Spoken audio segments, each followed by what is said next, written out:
Hello YouTube, welcome back to my channel, and in this video I'll be discussing the latest OxygenOS 3.2.8 on the OnePlus 3.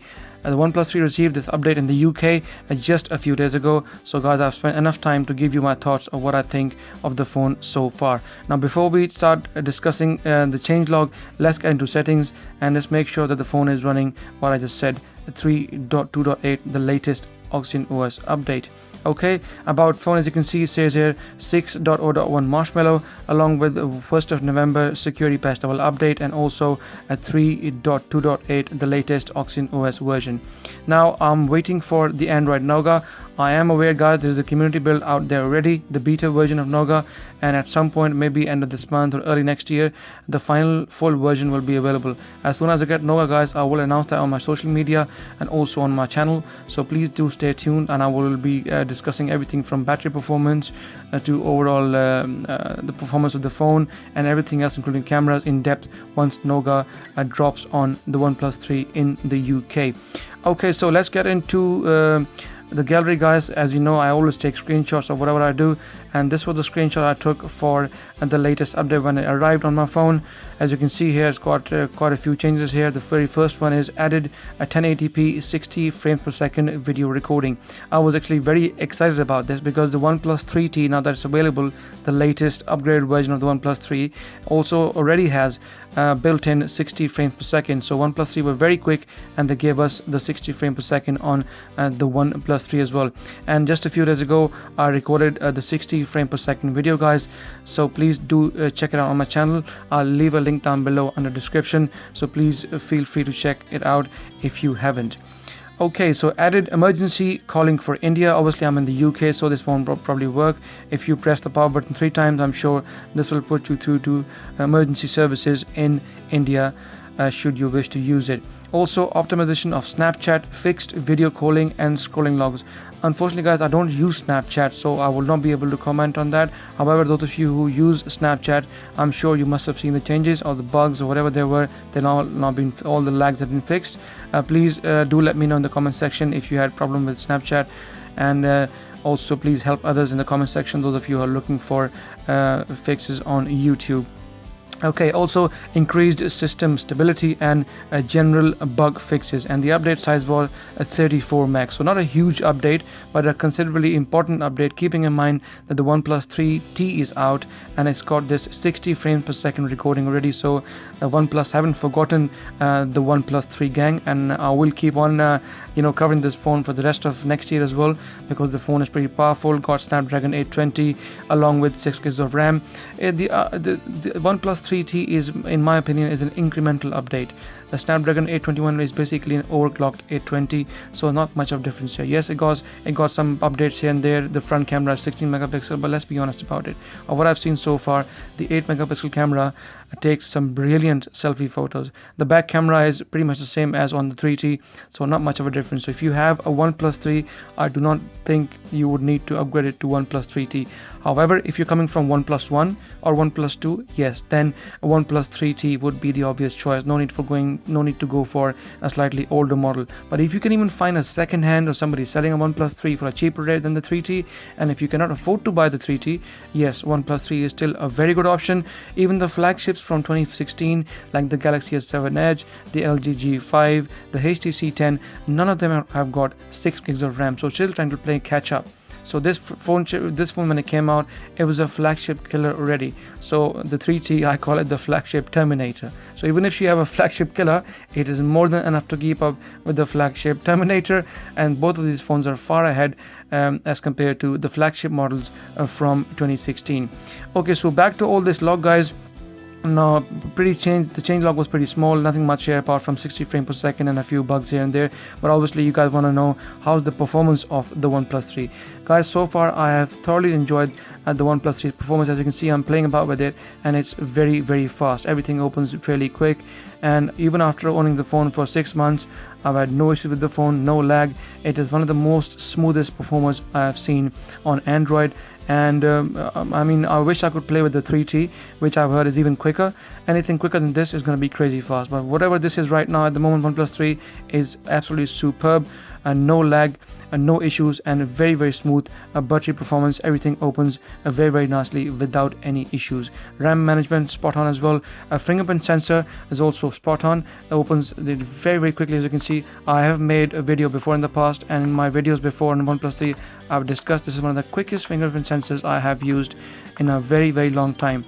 So thumbs up from my side. Everything on this phone is superb. 64 gigs of internal storage, strong powerful front and back cameras.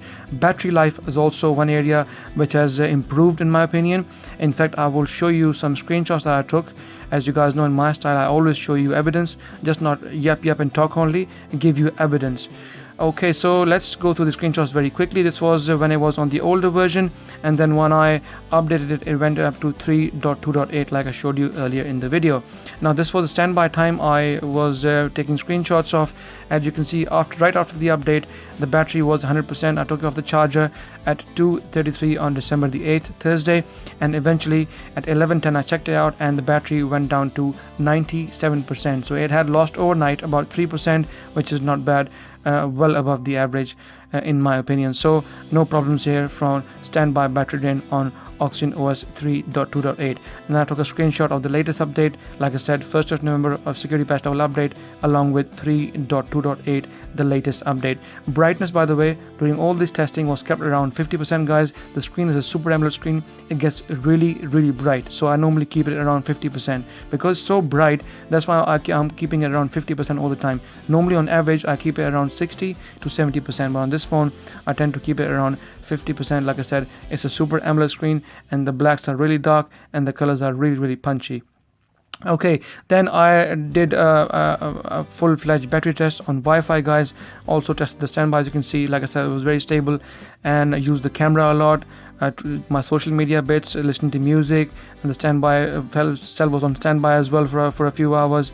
And eventually, after a long day of full throttle use, as you can see on the graph, it says very clearly, apart from the first bit where I was on standby and the figure I just shown you, eventually I was able to achieve 5 hours and 34 minutes of screen on time. This is probably one of the best screen on time I've seen from OnePlus 3 ever since I've owned the phone. And I remember in the first month or two, the battery life was superb, giving pretty much 5.5 to 6 hours of screen on time. Then in the middle, it went down a bit. It was giving around 4 to 4.5 hours of screen on time. I think I did make a video on one of the updates. I can't remember because I make so many videos on OnePlus 3. I can't remember, but I do remember that the screen on time went down a little bit, around 4.5. But I'm glad to report now that after the latest update, the screen on time is back to where it was when the phone was launched earlier in this year. So well done by OnePlus to give us a nice decent screen on time, considering that the phone only has got a 3000 mAh battery on a 5.5 inch 1080p screen and not a 3400 like you have on 3T. Keeping that in mind, it's a very good screen on time and can last you a full working day and even beyond if you are a moderate user. Then I changed the scenario a bit. I left the phone for a couple of days. I did leave it on standby, used it very rarely, like occasionally here and there, like a very moderate user. And I did obviously lose a lot of battery because the more you keep the phone on standby, the more it will lose battery. And I also used 4G more than the Wi-Fi as well. So I wanted to see how 4G's usage will affect the phone's battery life. It did affect it, but up to a point where it was still acceptable and more than an average flagship phone out there. So as you can see here, for nearly 2 days the phone stayed on. Wi-Fi, even though it shows you it's a bug, as you guys know, mostly the green lines are showing you here that I was using 4G LTE and not Wi-Fi. So it was more 4G and less Wi-Fi. And eventually I was able to achieve 3 hours and 17 minutes of screen on time.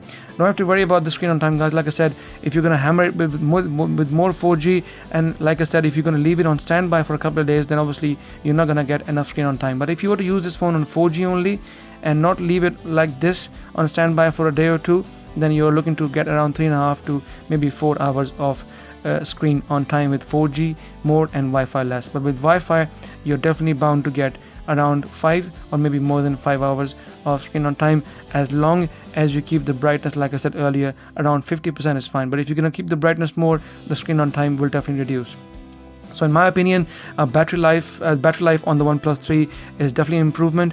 I cannot wait for Nougat 7.0, guys. Like I said earlier in the video, as soon as Nougat comes out, I will be doing a video and I'll be taking some screenshots of Wi-Fi and also 4G Specifically, we'll be keeping an eye on the battery life, and I'll be giving this phone a full in-depth coverage throughout 2017. We know the OnePlus 3T is out. I know thousands of you out there have got the OnePlus 3, but don't worry guys, like I said, I will not forget the OnePlus 3. It's still one of my main drivers. I love the phone. It's fast, it's fluid, battery life is all day, dash charging is superb, fingerprint sensor is crazy fast, front camera, back cameras are superb, and overall a very nicely built phone, a phone which is built to last with 6 gigs of RAM, still beating the flagship phones from 2016. So guys, like always, please give my video a thumbs up if you like it. Any questions, please feel free to ask me in the comment section, and like always, please subscribe as it helps, and I shall see you in the next video.